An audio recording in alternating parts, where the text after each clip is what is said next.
नमस्कार, मैं हूं आपके साथ अनुष्का और आप देख रहे हैं न्यूज समाचार जनता की आवाज। आइए रुख करते हैं आज की खास खबर। थाने में नेहा सिंह राठौर से क्या क्या हुए सवाल, पुलिस ने क्यों मांग ली मेडिकल रिपोर्ट। लखनऊ के हजरतगंज थाने में लोक गायिका नेहा सिंह राठौर अपने बयान दर्ज कराने पहुंची। इस दौरान उनके साथ पति भी थे। नेहा से पुलिस ने करीब 1 घंटे तक सवाल जवाब किए। पहलगाम टेरर अटैक को लेकर की गई विवादित टिप्पणी के मामले में आखिरकार नेहा सिंह राठौर लखनऊ की हजरतगंज कोतवाली पहुंच गई। उन्होंने पुलिस के सामने अपने बयान भी दर्ज करवाए। थाने में करीब 1 घंटे तक रहने के दौरान पुलिस ने नेहा से कई सवाल जवाब किए। नेहा ने भी पुलिस की पूछताछ में सहयोग करते हुए जवाब दिए। इस दौरान पुलिस ने नेहा सिंह राठौर से अब तक ना पहुंचने के बारे में पूछा और उनसे मेडिकल रिपोर्ट मांगी। पूछताछ होने के बाद नेहा अपने पति के साथ वापस चली गई। थाने से निकलने के बाद नेहा सिंह राठौर ने मीडिया से बात भी की। उन्होंने मीडिया को बताया कि उनके ऊपर जो मुकदमे दर्ज हुए हैं उसी मामले में उन्हें बयान दर्ज करवाना था। बयान दर्ज कराने के बाद वह वापस जा रही थी। पुलिस ने क्या क्या सवाल किए। हजरतगंज थाने में पुलिस ने नेहा से सवाल किए कि मुकदमे में कोर्ट से अंतरिम जमानत अर्जी खारिज होने के बाद जारी नोटिस पर अपना पक्ष क्यों नहीं रखा। इस पर नेहा ने विस्तार से सवालों के जवाब दिए। नेहा ने महिला पुलिस अधिकारी की उपस्थिति में विवेचक को बताया कि 2 हफ्ते पूर्व उन्हें नोटिस मिली थी। बीमारी के कारण वह अपना पक्ष नहीं रखने आ सकी। उनके गले में दिक्कत है, इसके अलावा बुखार भी था। इसके बाद पुलिस ने इस संबंध में नेहा से मेडिकल रिपोर्ट भी प्रस्तुत करने के लिए कहा है। नेहा पति हिमांशु सिंह के साथ बयान दर्ज कराने के लिए पहुंची थी। पुलिस ने क्या क्या सवाल 27 अप्रैल को नेहा के खिलाफ हजरतगंज थाने में दर्ज हुआ था। मुकदमा नेहा सिंह राठौर के खिलाफ लखनऊ के वुडलैंड पैराडाइज निवासी अभय प्रताप सिंह उर्फ अभय सिंह निर्भीक ने हजरतगंज कोतवाली में 27 अप्रैल को मुकदमा दर्ज कराया था। इसके अलावा दुर्विजय सिंह निवासी हिमांशु वर्मा, दुगावा के अर्जुन गुप्ता और रानीगंज के सौरभ ने भी रिपोर्ट दर्ज कराने के लिए प्रार्थना पत्र दिए थे। इन तीनों के प्रार्थना पत्र उसी रिपोर्ट में सम्मिलित कर दिए गए थे। हजरतगंज इंस्पेक्टर विक्रम सिंह ने कहा कि नेहा के खिलाफ दर्ज मुकदमे में 2 नोटिस जारी किए थे। एसपी हजरतगंज विकास जायसवाल ने कहा कि गायिका नेहा सिंह राठौर को 15 दिन पूर्व नोटिस जारी किया गया था। वह बयान दर्ज कराने के लिए कोतवाली पहुंची थी। बयान दर्ज कराकर वह घर चली गई। बनारस के लंका थाने में भी दर्ज है मुकदमा। नेहा के खिलाफ बनारस के लंका थाने में भी बीते साल अप्रैल में भड़काऊ पोस्ट और मैसेज करने के मामले में मुकदमा दर्ज हुआ था। नेहा उस मामले में बयान दर्ज कराने के लिए अब तक कोर्ट नहीं पहुंची। पुलिस द्वारा नोटिस देने के बाद भी उन्होंने कोई जवाब नहीं दिया।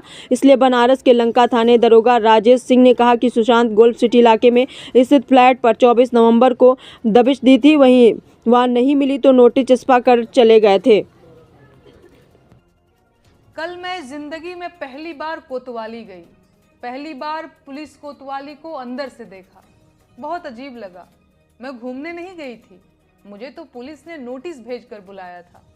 क्या आप जानते हैं मुझे क्यों बुलाया गया था?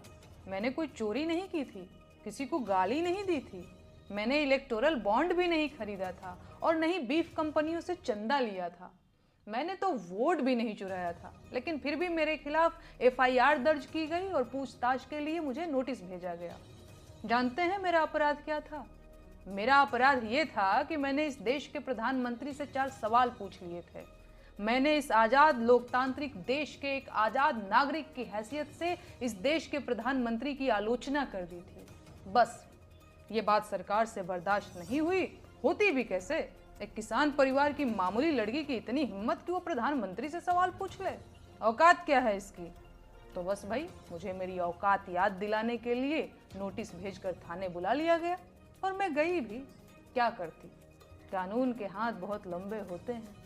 बस वो अंकिता भंडारी के असली गुनहगारों तक नहीं पहुंचते और स्पेशल सर्विस मांगने वाले भाजपा के VIP भी उससे बच जाते हैं। कानून के ये लंबे हाथ इंदौर में गंदे पानी से हुई मौतों के जिम्मेदारों तक भी नहीं पहुंचते।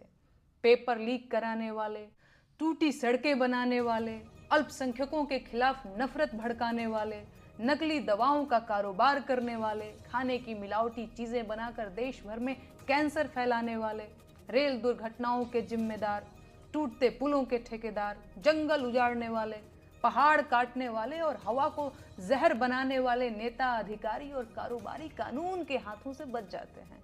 लेकिन नेहा सिंह राठौर कानून के मजबूत और लंबे हाथों से नहीं बच सकती, क्योंकि वो प्रधानमंत्री से उनकी जिम्मेदारी पर सवाल पूछ लेती है। नेहा राठौर को बचना भी नहीं चाहिए।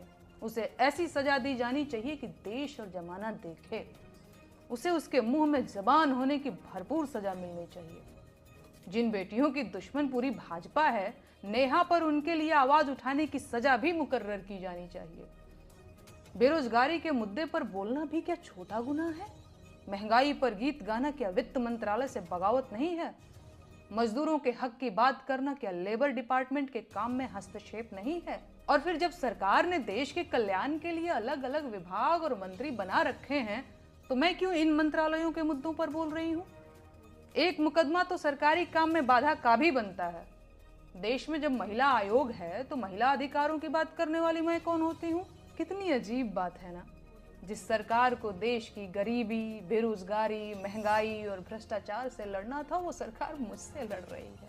खैर, अब सरकार को जल्द से जल्द देश हित में कानून बनाकर आलोचना को देशद्रोह और आलोचकों को देशद्रोही घोषित कर देना चाहिए। मैं सरकार के कामों और देश के विकास की राह में एक बड़ी बाधा हूं। सरकार को देश हित में बिना देरी किए मुझे फांसी दे देनी चाहिए।